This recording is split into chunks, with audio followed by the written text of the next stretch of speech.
The morning air over Pingfang was colder than death. The sun rose weakly over the white plains of Manchuria, its light scattering through the fog that hung over the compound, a place that, to outsiders, looked like any other military research center of the Japanese Imperial Army.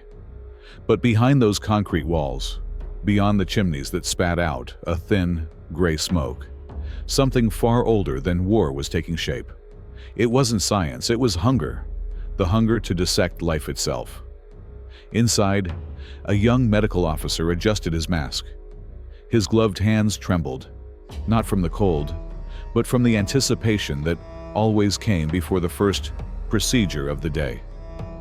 Before him, a man, Chinese perhaps 30 years old, sat strapped to a wooden table. His eyes were open. His breath came out in shallow bursts of steam. He was still alive.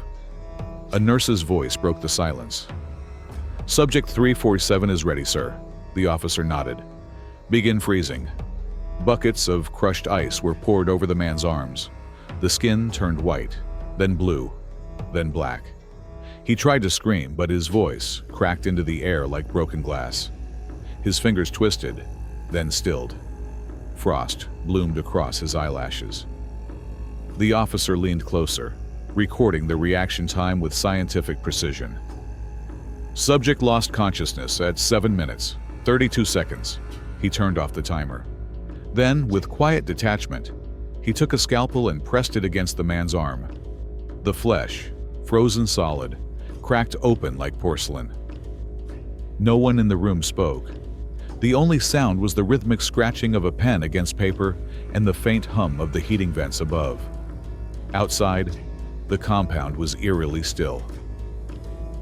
A red flag fluttered against the pale sky, the symbol of the empire, of order, discipline, and progress. Beneath it, men in white coats moved like ghosts between buildings. Each knew their role. Each knew that failure meant death. And yet, none of them felt guilt. They didn't call what they did murder. They called it research.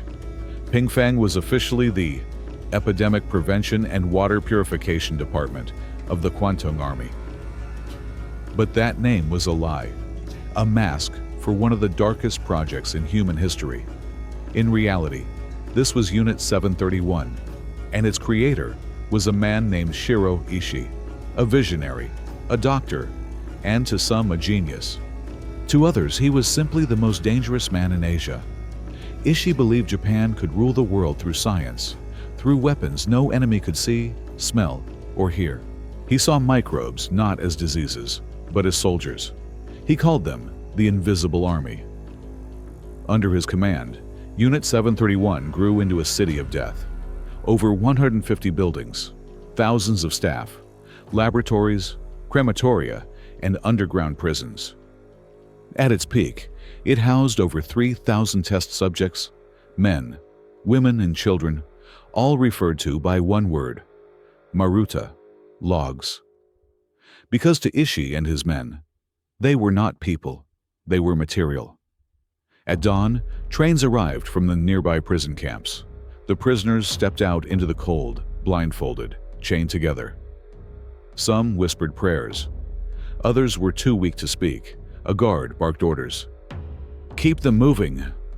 The air filled with the sound of boots crunching on snow, the metallic clatter of chains, and the hollow echoes of an empire's madness. One of the scientists, Dr. Watanabe, later wrote in his diary, "At first I could not sleep. Their screams stayed in my head. But Ishii said we serve the emperor, and that this suffering will save millions. So I learned to close my heart." He wasn't alone.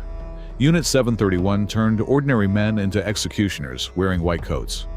Each morning began with measurements: body temperature, heartbeat, infection rate, and ended with autopsies conducted before the victims had even died. They studied the limits of the human body, how much blood could be drained before death, how frostbite destroyed tissue, how plague spread through lungs. Every discovery was written down, cataloged, analyzed. Every corpse was burned. In the evenings, the staff gathered in their quarters, drinking sake, laughing over results. Subject 621 lasted 40 minutes in freezing water, one officer boasted. That's a new record, another replied. They were proud of their precision, their discipline, their service. To them, war was not chaos. It was an opportunity, a laboratory with no ethics, no oversight, no witnesses. But sometimes, when the wind was strong, the sounds carried beyond the walls, cries, banging, pleading. The villagers nearby called the place the Howling Fortress. They knew better than to approach. The soldiers warned them. Anyone who crosses the fence disappears. At night, black smoke drifted from the crematorium chimneys. It smelled of burnt hair and medicine. The villagers closed their windows and prayed. Far away in Tokyo, newspapers wrote about Japan's glorious medical advancements. They praised Dr. Ishii as a hero. They called him the man who conquers disease. No one outside knew that his cure was death itself. One evening, Ishii stood at the edge of the compound, hands clasped behind his back. The horizon glowed with the fire of the furnaces. He smiled. "History will remember us," he said quietly. And in a way he was right. It did not begin with blood. It began with pride. The pride of a nation that believed itself chosen by the gods, and of a man who thought he could control death. In 1932, Japan had already swallowed Manchuria whole, calling it Manchukuo, a gleaming new puppet empire built on smoke, steel, and silence. Newspapers in Tokyo called it the dawn of a new age. But beneath the headlines, deep inside the snow-covered fields of the north, something far darker began to grow. Shiro Ishii was 38 when he received his first military commission.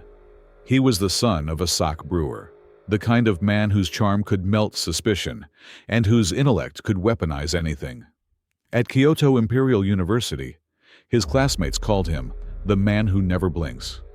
They said he studied microbes the way priests studied scripture, obsessed, reverent, hungry for revelation. He spoke often of the future, of the invisible wars that would come. "Bullets are loud," he used to say, "but bacteria whisper." When the war in China erupted, Ishii saw his opportunity. He convinced the high command that the next great victory of the empire would not be won by soldiers, but by scientists. He promised a weapon cleaner than fire, more efficient than gas, and unstoppable by walls or oceans. Germs, he said, would be Japan's new army, an invisible legion of plague and death that could travel wherever the wind carried them. The generals listened. The emperor approved. The funding came without questions. By the end of the decade, in the frozen outskirts of Harbin, a fortress began to rise. Concrete, steel, and barbed wire surrounded 3 square kilometers of desolation. The sign outside read Epidemic Prevention and Water Purification Department of the Kwantung Army. Inside, it was hell disguised as hygiene. Laboratories, animal cages, autopsy rooms, a prison, and a crematorium with black chimneys that never stopped breathing. To the villagers nearby, it was a secret base. To those within its walls, it had another name, Unit 731. Every morning, trucks arrived at the main gate. Inside, shackled prisoners sat in silence. Chinese peasants, guerrillas, political dissidents, Mongolians, Koreans, even a few Russians. Men, women, children. None had trial. None had hope. They were marched through the snow, stripped of names and assigned numbers. Ishii called them Maruta, logs. It was easier that way. Logs didn't cry. Logs didn't beg. Logs didn't count as human when the day's work began. Work began early. At dawn, the corridors filled with the metallic sound of carts rolling, scalpels clinking, boots on concrete. The smell of carbolic acid fought with the stench of rot. In each room stood a table, a body, a doctor in white gloves. They took notes the way accountants record debts, coldly, efficiently, endlessly. One entry read, Subject 621, Frostbite test. Left arm submerged until frozen solid. Observed time to gangrene, 48 minutes. Another. Subject 339. Vivisection without anesthesia. Lung infection advanced. Purpose, organ observation. They told themselves it was science. They told themselves it was for the emperor. But science here meant slicing open the living to see how organs moved. It meant tying victims to stakes and testing grenades, flamethrowers, plague bombs. It meant infecting pregnant women to watch disease pass to their unborn children. Every scream, every convulsion, every breath recorded in neat, precise handwriting. At the center of it all stood Shiro Ishii, the self-proclaimed god of microbes.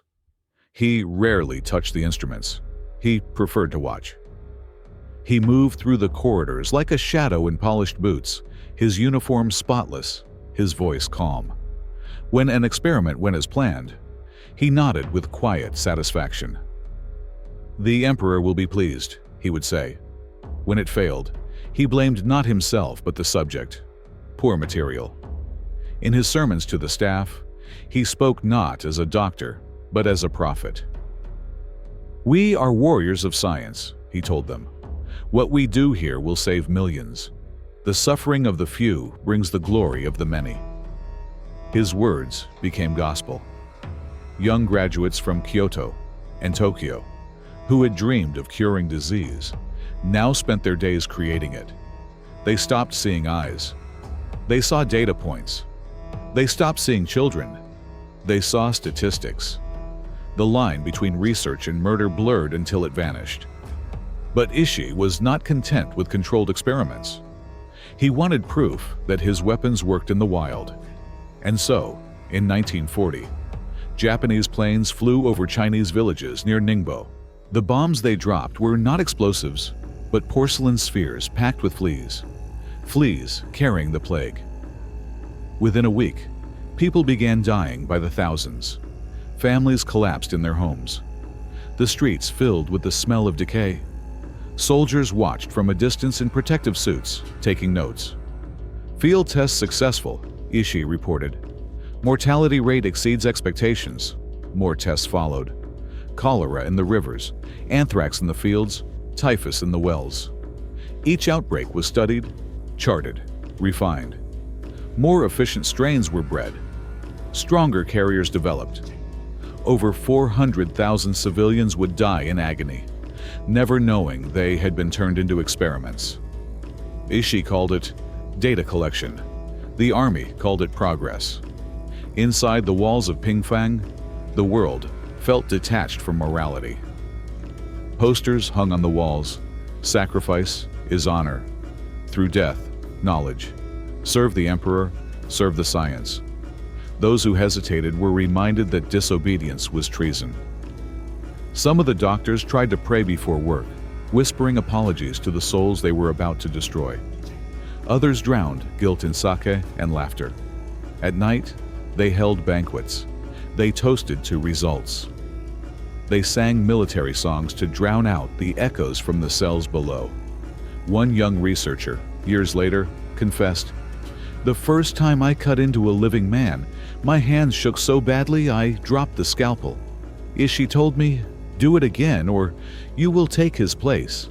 So I did, and after that it became easy." By 1942, Ishii's factory of death had become the empire's secret pride. He was promoted to Major General, decorated for scientific service. His research was shared only with the highest command. He designed portable water filters that doubled as bacterial containers, meant for troops invading the Pacific. His dream project, Operation Cherry Blossoms at Night, aimed to release plague bombs over the U.S. West Coast.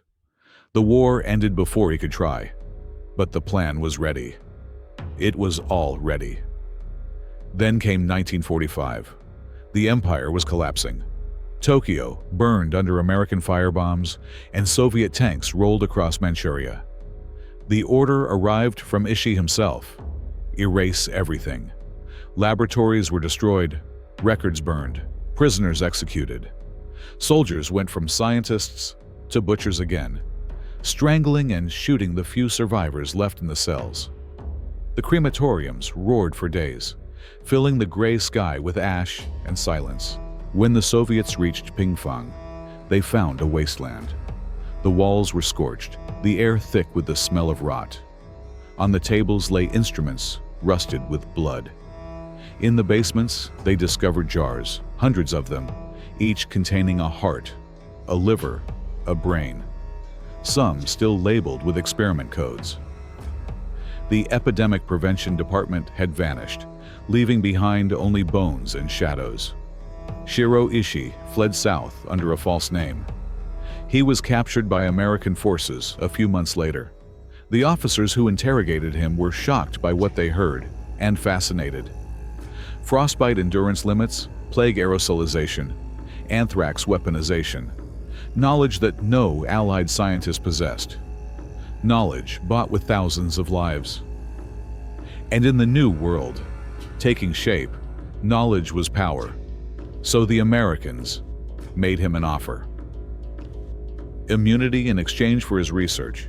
No trial, no execution, no history. Ishii accepted without hesitation. The documents of Unit 731 were shipped to Washington under military secrecy. The data went straight into the vaults of biological warfare programs. And Ishii went home. He lived comfortably, teaching at universities, advising pharmaceutical companies, and attending reunions with his former staff. None of them ever faced justice. Some rose to become professors, hospital directors, even government advisors. When Ishii died of throat cancer in 1959, he was buried with full honors. His obituary called him a pioneer of preventive medicine. For decades, Japan denied everything. Textbooks omitted the name Unit 731. The government called it Soviet fabrication. Survivors were silenced. Witnesses were ignored. Only in the 1980s did the truth begin to crawl out from under the ice. Former soldiers, now old men, began to speak. Their voices shook with shame. One said, "We thought we were gods, but gods don't burn what they create." Another whispered, "Every night I still hear them. The ones we called logs. They knock on the walls of my dreams." Today, the ruins of Pingfang still stand outside Harbin. The snow lies thick over the broken foundations, and the wind moves through the empty corridors like a breath from the past. Inside the Memorial Museum, glass cases hold surgical tools, steel restraints, and photographs too horrifying to describe.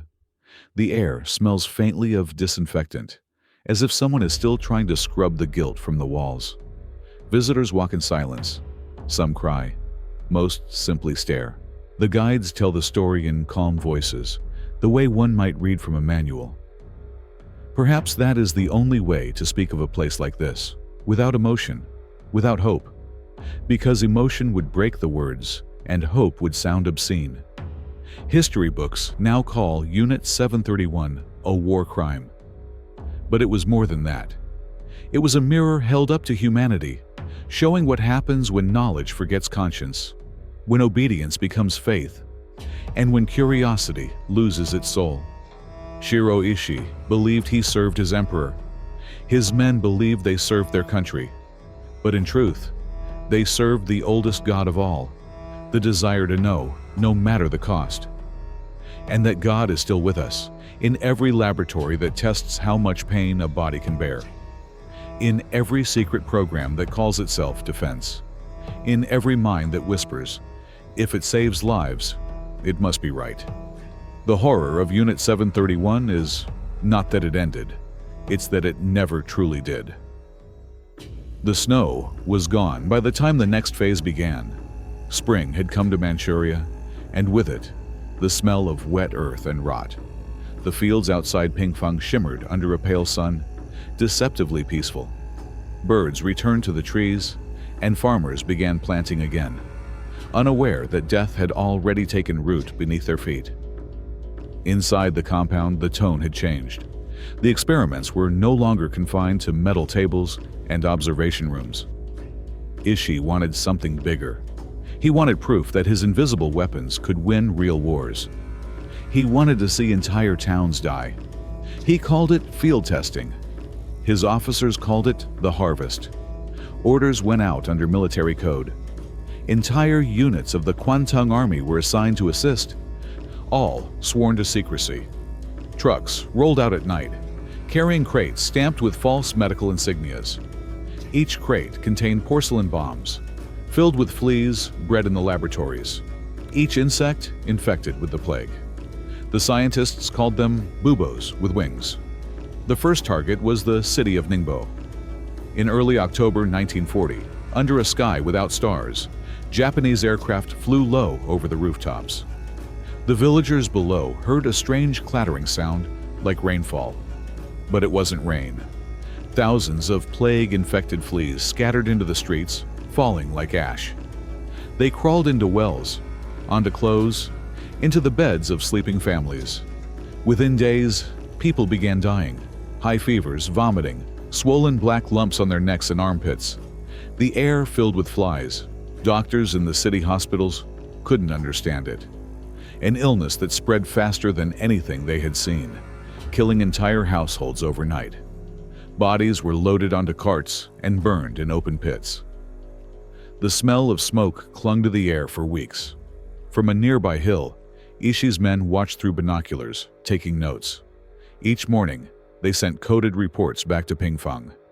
Subject population reaction, satisfactory. Epidemic radius, expanding. Mortality rate, optimal.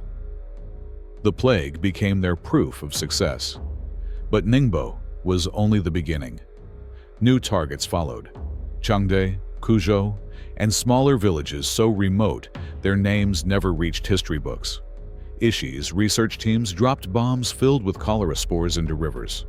They infected food supplies with typhus and anthrax. Farmers who survived the air raids often died a week later, their fields poisoned, their families buried in shallow graves. Witnesses would later tell stories that sounded like nightmares. A fisherman recalled catching a strange smell from the river. The fish floated belly up. When I pulled my net, there were no fish, only dead rats, bloated and black. A priest from Kuzhou wrote in his diary, "The sick came to the church asking for blessings. By nightfall, the floor was covered in bodies. I burned them myself, but the fire would not cleanse the fear." Unit 731 documented every death. They measured how long it took for infection to reach the lungs, how far a single plague flea could travel before dying, how temperature and humidity affected transmission. They built entire charts, disease mapped like geography. Humanity reduced to variables. At the end of each mission, the planes returned to Pingfang. The officers were congratulated. There was sake, laughter, promotions.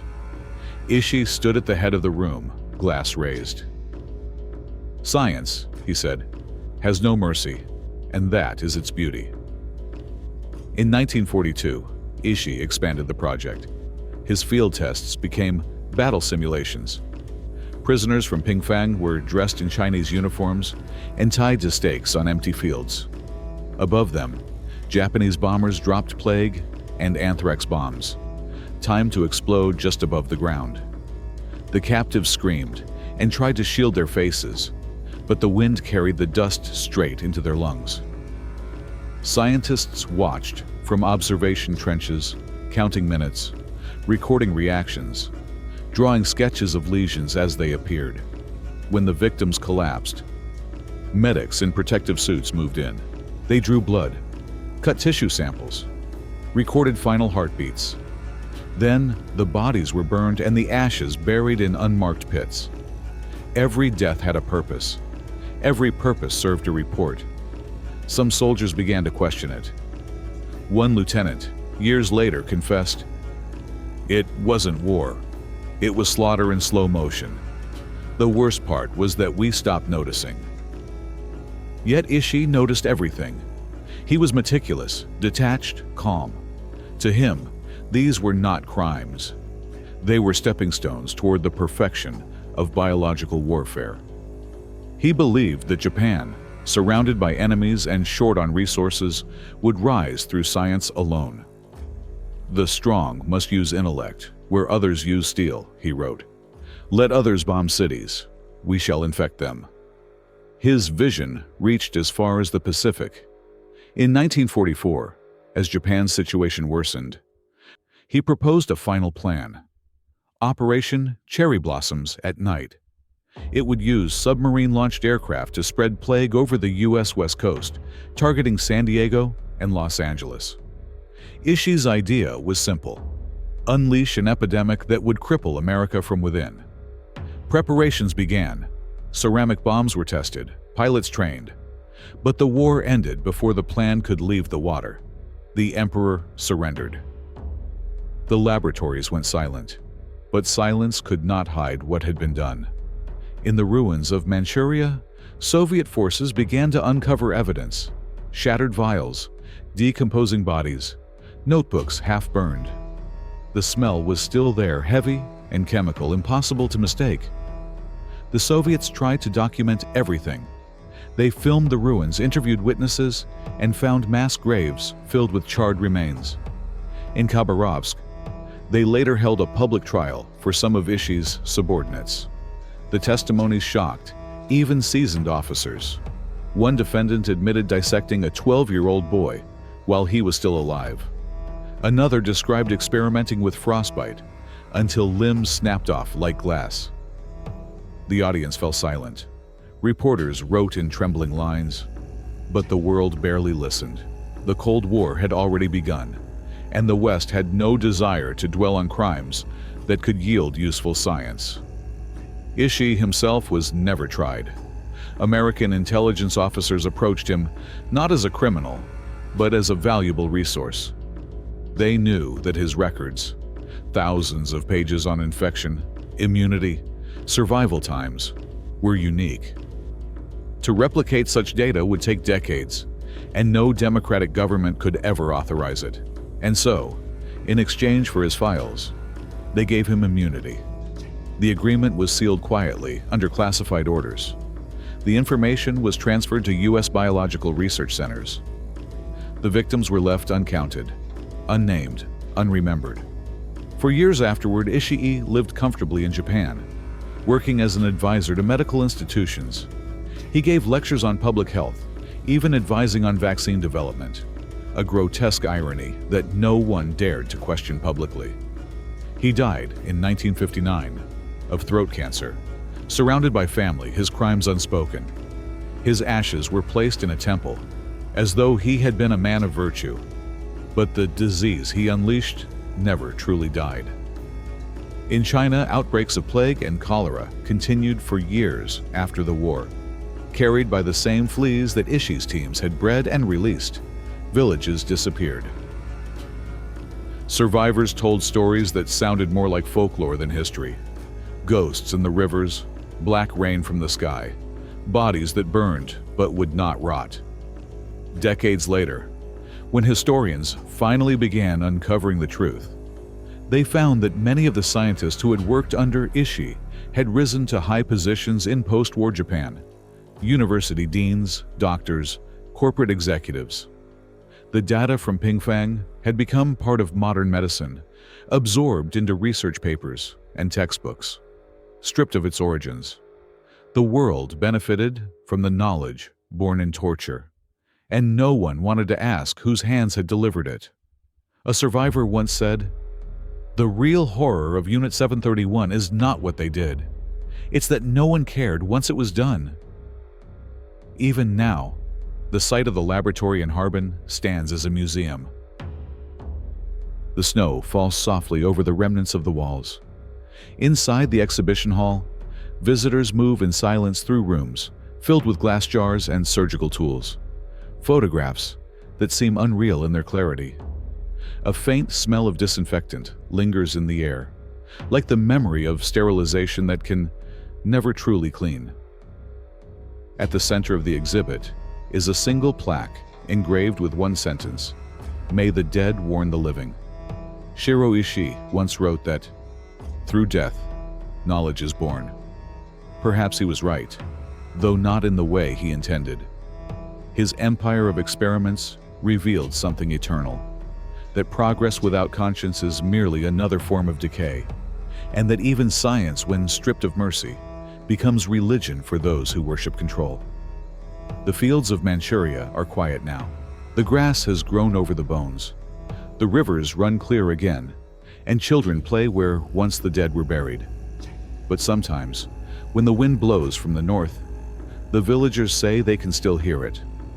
A low hum beneath the sound of the air, like breath behind glass, like whispers from a time when the empire of the rising sun tried to command life and death and found only the plague it had created. History calls them scientists. The earth calls them what they were, gravediggers. When Japan surrendered in August of 1945, the radio crackled with the voice of an emperor who had never spoken to his people before. His tone was calm, almost divine, as he declared that the war situation has developed not necessarily to Japan's advantage. For millions of listeners, it was the sound of humiliation. For the men of Unit 731, hidden in the ruins of Manchuria, it was the sound of panic. The empire they had served was gone, and their god had fallen silent. In Pingfang, officers rushed to destroy everything that could speak of what they had done. Documents burned in furnaces, bones were crushed, chemicals poured over corpses. The air stank of formaldehyde and smoke. Witnesses later said the crematoriums ran for 3 days without stopping. When the fuel ran out, the soldiers used kerosene, then wood, then anything that would burn. Those who had once called themselves scientists now became fugitives. Some shaved their heads and put on monk robes. Others dressed as peasants and fled south. But their fear was not of justice. It was of exposure, the fear of being seen. Then the Americans came. They landed in Tokyo as victors, stern-faced and certain. They came to rebuild Japan, to purge its fascism, to erase the shame of the empire. But they also came looking for something else, knowledge, the kind that wins wars before they begin. Among the military intelligence units was a small group from the U.S. Army's Chemical Warfare Service. They had heard whispers from Manchuria, experiments on humans, new strains of plague, data beyond imagination. The Soviets were already investigating. Washington could not allow Moscow to claim that information first. And so, quietly, discreetly, they began to search. What they found was worse than rumor. Reports from Soviet intelligence confirmed a facility near Harbin dedicated to biological warfare. The Americans questioned captured officers of the Kwantung Army. Many denied everything. Some spoke only in half-truths. But then, one name kept appearing: Shiro Ishii. In early 1946, American intelligence tracked him down in Japan. He was living under his own name, in a quiet suburb outside Tokyo, surrounded by his family. When they arrived, Ishii greeted them politely, as if expecting guests for tea. He did not deny anything. Instead, he offered them a trade. "All of our research," he said, "in exchange for immunity." The officers hesitated, but only for a moment. The Cold War had already begun. The United States was building its own biological weapons program at Fort Detrick, Maryland, and the data Ishii offered could save years of experimentation. It was a moral decision disguised as pragmatism, and morality lost. By the end of 1947, the deal was done. Ishii and his senior scientists were granted full immunity from prosecution. The Soviet Union protested, calling it a crime against humanity, but Washington ignored them. The information was too valuable. The files of Unit 731, handwritten charts, temperature logs, infection rates, autopsy reports, were shipped to the United States. The names of the victims were never recorded. The payment to Ishii was never publicized. In internal documents, the U.S. Army described the acquisition as a highly profitable arrangement. Meanwhile, in Japan, silence settled like snow. The occupation authorities censored everything that hinted at the horrors in Manchuria. Newspapers were forbidden to print the word experiments. Survivors who tried to speak were called liars or communist agitators. Families of missing prisoners received nothing: no bodies, no graves, no answers. In universities, many of Ishii's subordinates resumed their careers. Doctors who had dissected living prisoners became professors of surgery. Pathologists who had spread plague became hospital directors. In medical journals, they published research that looked new, but anyone who read closely could see the shadows of ping-pong behind the numbers. The Japanese government, rebuilding under American supervision, had no interest in opening old wounds. The new myth was Japan as victim, a nation shattered by atomic fire, not one capable of atrocities. Hiroshima became a symbol of suffering, while Harbin became a rumor. And so, for decades, the country remembered only what it wanted to remember. In the 1950s, a few journalists tried to investigate. They found whispers in old villages, missing records, doctors who refused interviews. But the trail always led to closed doors. The Ministry of Health declared there was no conclusive evidence that Unit 731 had ever existed. Even those who knew preferred not to know.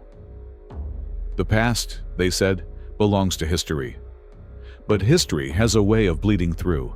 In 1959, Shiro Ishii died of throat cancer in Tokyo. He was 63.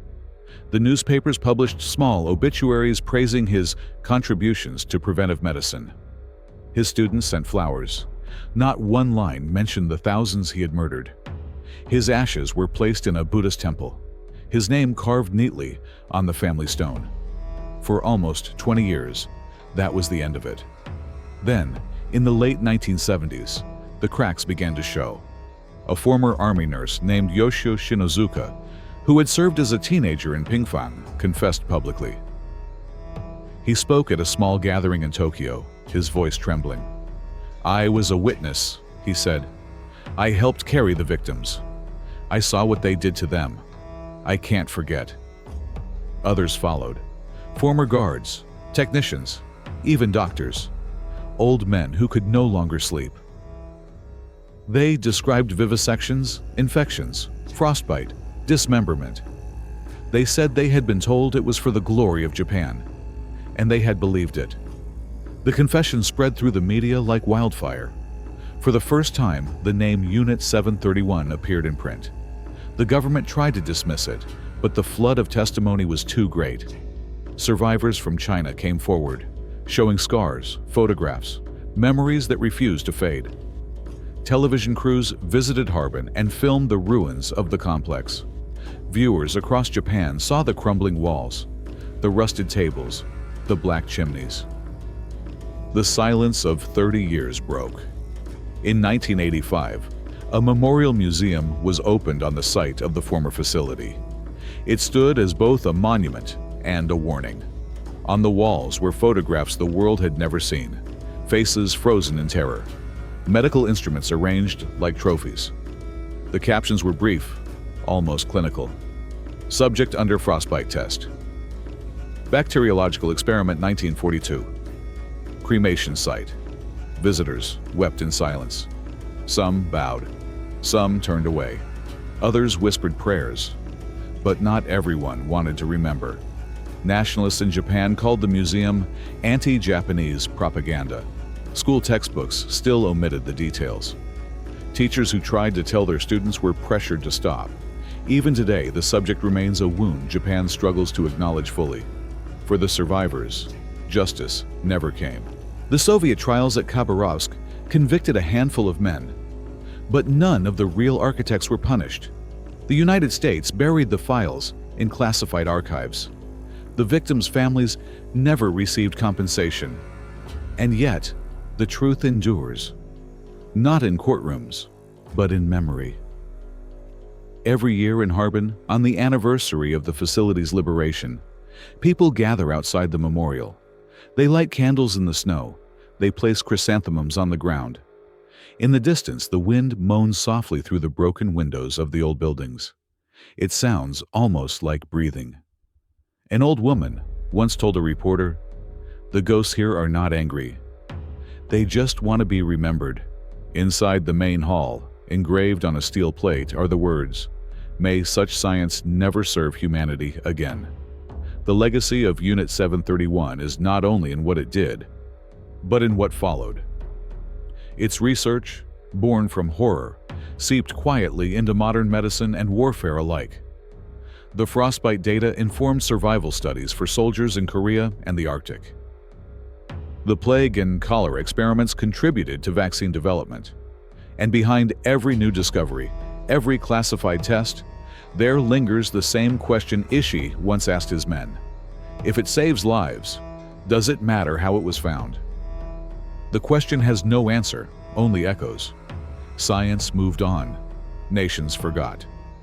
But the snow of Manchuria still falls the same way, slow, white, and soundless, covering the ground where knowledge was born in screams. Somewhere beneath it lies the truth that no laboratory can sterilize, that progress without conscience is only another name for damnation. When the war ended, the world said it wanted justice. Nuremberg had already begun. The parade of broken men in uniforms, the testimonies, the grainy photos of corpses. The Allies declared that truth would prevail, that every crime would face its reckoning. But truth, like power, was negotiable. While Europe held its trials, the Pacific turned quiet. The victors had other plans here. A new enemy had already risen, one draped not in a swastika, but in a red flag. The United States wanted intelligence, data, an advantage in the coming war against the Soviet Union. And somewhere, in the ashes of Japan, a man named Shiro Ishii was holding the most valuable scientific information on Earth. The Soviets had already begun investigating the ruins of Unit 731. Their military film crews documented what they found. Jars filled with human organs, surgical tools, cell blocks with chains still attached to the walls. A few surviving technicians were captured and interrogated. Under pressure, they told everything. The plague bombs, the vivisections, the frostbite trials. Moscow prepared to present the evidence to the world. But Washington had already decided it wanted Ishii before the Kremlin could have him. By late 1946, American occupation forces quietly arranged a series of interviews. Ishii arrived in Tokyo wearing his officer's uniform, calm and courteous. He didn't deny what he had done. He simply explained it as though giving a lecture. The officers taking notes didn't stop him. They needed him to talk. He began with the technical details. The strains of Yersinia pestis cultivated for aerosolization, the experiments with cholera spores, the resistance of anthrax under extreme conditions. He spoke of test material and reaction times, never of people. Every number he cited represented a life, but in his voice, there was no recognition of that. When he finished, one American officer, Colonel Murray Sanders, a scientist from Fort Detrick, asked the question that had been hanging in the air since the meeting began. "How much of your data is unique?" Ishii smiled. "All of it." The colonel knew he was right. No one in the world possessed that kind of data. The Germans had their own atrocities in the concentration camps, but the Japanese had achieved something even more terrifying: the complete systematization of biological warfare. They had tested on thousands of living subjects. The results were irreplaceable. Within months, reports circulated among the upper ranks of U.S. Army intelligence and the Joint Chiefs of Staff. The conclusion was clear. The information gained from Unit 731 outweighed the moral cost of prosecuting its scientists. That single sentence sealed the fate of justice. In secret memoranda between 1947 and 1948, American officers debated the terms of immunity. Some objected. "This data was obtained through atrocities," one memo read. "We cannot build science on such foundations." But others argued that refusing the data would only give the Soviets an advantage. In the end, Pragmatism 1. The War Department issued the directive. All members of Unit 731 who cooperated with U.S. intelligence were to be exempt from prosecution. The Khabarovsk trials, held by the Soviets in 1949, proceeded without the main architects. Ishi was never even mentioned by name. In the eyes of the world, he had vanished. At Fort Detrick, Maryland, the new Biological Warfare Division of the U.S. Army began cataloging the Ishi reports. Dozens of sealed crates arrived from Tokyo. Handwritten logs, autopsy records, experimental data. The Americans translated and indexed everything. The tone of the summaries was chillingly detached. Subject mortality, consistent with high concentration plague aerosol. Data credible. Frostbite threshold data applicable to polar warfare scenarios. They called it acquired research. Never stolen, never traded. Acquired. Shiro Ishii himself lived quietly in post-war Japan. Protected by his immunity, he retired to a small house outside Tokyo, occasionally visiting universities as a consultant. In the 1950s, he advised Japanese companies on vaccine development and water purification systems, technologies eerily similar to those his laboratory had used to disguise plague research. Those who had served under him flourished too. Dr. Masaji Kitano became president of a major pharmaceutical firm. Dr. Naito Ryoichi founded the Green Cross Corporation, one of Japan's leading medical companies. They had all once dissected prisoners alive, but in the new Japan, they were respected men in suits and white coats, part of the nation's rebirth. When journalists decades later uncovered these names, the companies refused comment. Their founders were pioneers, they said, not war criminals. The Americans, too, used the knowledge. In Fort Detrick's laboratories, scientists pored over the 731 data to understand how to protect troops from potential Soviet biological attacks. They studied Ishii's frostbite research, replicated his plague weapon models, even cited his findings in classified documents on bacterial dispersal systems. In public, the U.S. condemned the use of biological weapons. In private, it learned from those who had perfected them. It was the ultimate paradox of the post-war world. To build peace on the bones of the innocent, to call it progress. In the 1960s, when journalists began to question the ethics of those secret deals, the government denied everything. The files were buried under the label top secret. When survivors from China and Korea sued for recognition, American officials said there was insufficient evidence of the crimes. Japan echoed the same words, but memory does not die with paperwork. In 1981, declassified U.S. military documents finally confirmed what many had long suspected. Ishii and his staff had been granted immunity in exchange for their research. The revelation sparked outrage, but by then, almost everyone involved was already dead. No one could be tried. No one could be punished. When questioned, a former U.S. Army scientist who had helped process the 731 data said quietly, "You must understand, it was war. We needed to know what they knew." Perhaps that was true, but what they knew came from screams. Decades later, in the glass halls of the Harbin Museum, there is a small exhibit dedicated not to the victims, but to the silence that followed. A dimly lit room filled with photocopies of the declassified documents, American signatures beside Japanese seals. Phrases like valuable intelligence, extensive experimental data, justifiable immunity. Visitors read them with disbelief. Some cry, others simply shake their heads. On the opposite wall, a single phrase glows in red light. They called it knowledge. We call it betrayal. Outside, the snow begins to fall again, covering the ground where the furnaces once burned.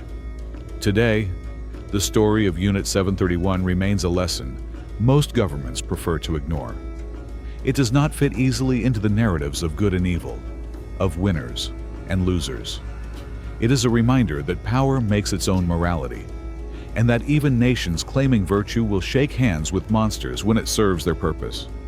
America's deal with Ishii was not an aberration. It was a mirror. A reflection of what happens when science is stripped of conscience and justice is traded for convenience. In the end, it was not a deal between two countries. It was a deal between two kinds of men, those who commit horrors and those who profit from them. The documents still exist. The data still exists. And somewhere, in a locked government archive, the notebooks of Shiro Ishii still lie on a shelf, their pages stained with the thin brown fingerprints of a man who believed that morality was optional, and death was simply another variable to measure. Perhaps one day they will be opened again. And when that happens, someone will call it history, someone will call it research, and someone, somewhere, will hear the echoes of the dying. Because in the end, that is the only legacy of Unit 731, not the science, not the empire. Only the sound of silence bought with screams. History has a way of whispering through the cracks we try to seal. For decades, Japan buried the truth of Unit 731 under silence and shame. The United States buried it under classification and politics. The victims were left to vanish into the earth. But the dead are patient. They wait. They return. By the 1980s, time had aged the survivors into ghosts who still breathed. They were old now, thin, gray-haired men and women living in remote Chinese villages, each carrying the weight of a story that no one wanted to hear. Some had watched their families die from plague dropped out of the sky. Some had been used as test subjects, and somehow survived the experiments meant to kill them. All had been told their suffering was meaningless. The first cracks appeared when a Japanese journalist named Seiichi Morimura published a book titled The Devil's Gluttony. It was 1981, and Japan's economic miracle was in full bloom. People were proud again, eager to forget the war, but Morimura's book tore the mask off. It told of a secret base in Manchuria, of doctors in white coats performing vivisections without anesthesia, of plague bombs dropped over villages. He included photographs smuggled from archives, blurred but unmistakable. The book sold millions of copies. The government called it fiction. Nationalists accused him of betraying his country, but readers couldn't look away. For the first time, ordinary Japanese citizens saw what had been done in their name. It wasn't propaganda, it was horror. A year later, television crews from NHK traveled to Harbin. The camera panned across crumbling brick walls, rusted steel doors, and the remains of the crematorium. A local farmer showed them fragments he'd dug up while plowing: glass jars, human bones, surgical tools. The footage aired late at night. Millions watched in silence. Some turned off the television midway through. Others couldn't sleep for days. In China, the memories never faded. In 1997, a group of survivors and descendants filed a lawsuit in a Tokyo district court. They demanded an official apology and compensation from the Japanese government for the atrocities committed by Unit 731. Their lawyer, a soft-spoken man named Takashi Nakajima, told reporters, "We are not here for revenge. We are here for acknowledgement." The court hearings were tense. Elderly Chinese witnesses testified through interpreters.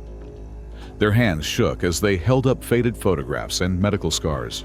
One man, who had been captured as a teenager, described watching his brother's arm being frozen and amputated. Another woman told how plague bombs fell on her village, killing everyone but her.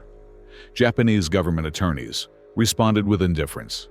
They said the victims' claims had no legal basis because the crimes were committed during wartime by individuals, not the state. The courtroom fell silent. The survivors wept. The case dragged on for years.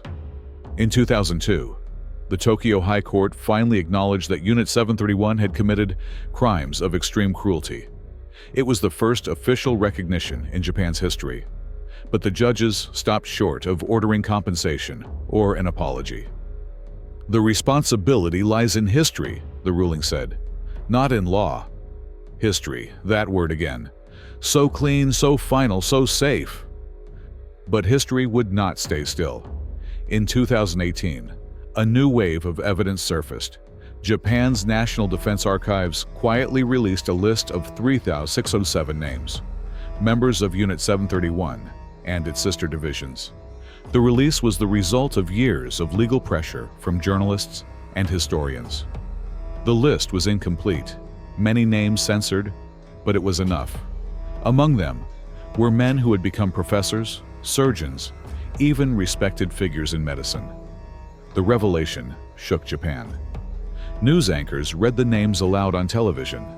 Some viewers recognized family members. A woman from Osaka called the station, crying. Her grandfather's name was on the list. "He told us he worked in a water research facility," she said. "He never spoke of it again."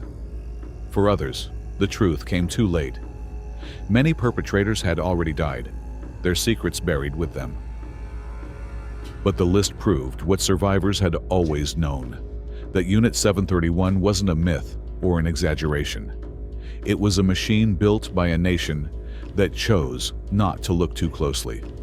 The ghosts followed Japan everywhere.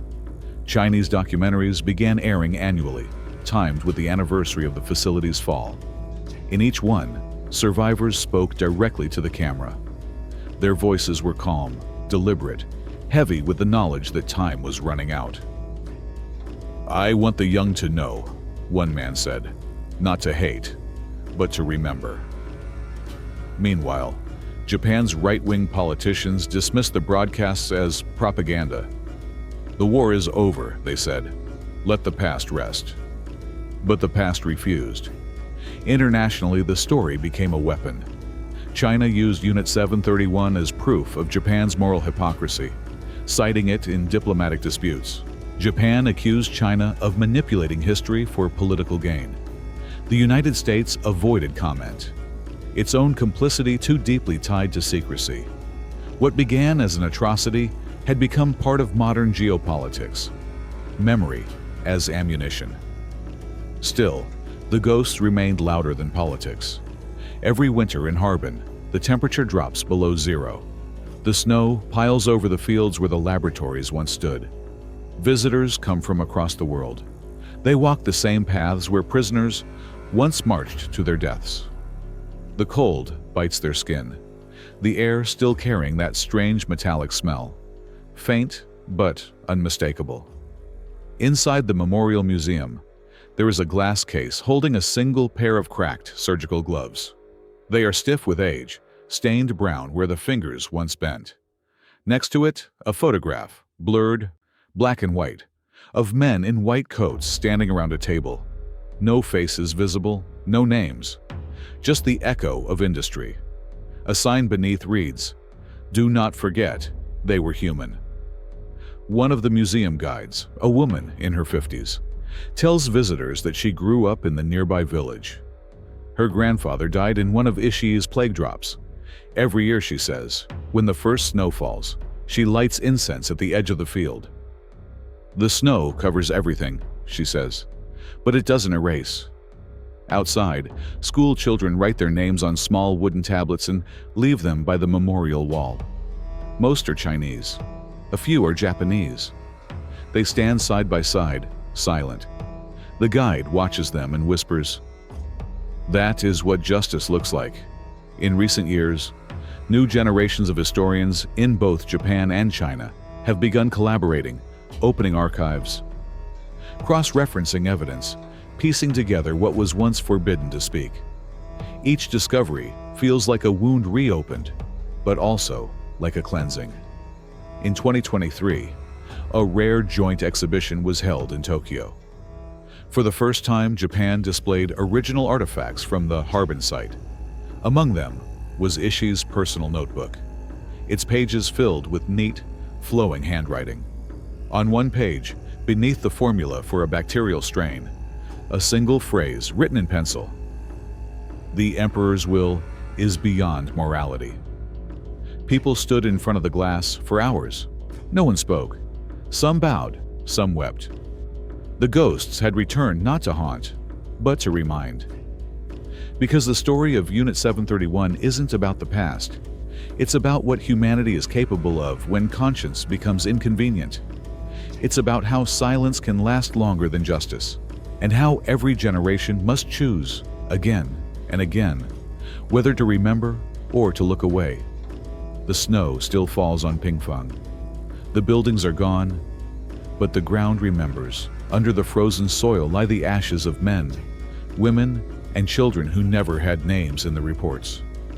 Their blood fed the science that reshaped nations. Their pain became data. Their absence became history. But every time a visitor whispers their story, every time a teacher dares to tell their students the truth, the silence cracks. The ghosts rise again, not as vengeance, but as witnesses. They will not be erased. History doesn't end with dates. It bleeds forward. It changes its clothes, its language, its flag, but not its nature. The laboratories of Unit 731 are long gone. Their walls collapsed, their floors reclaimed by snow and weeds.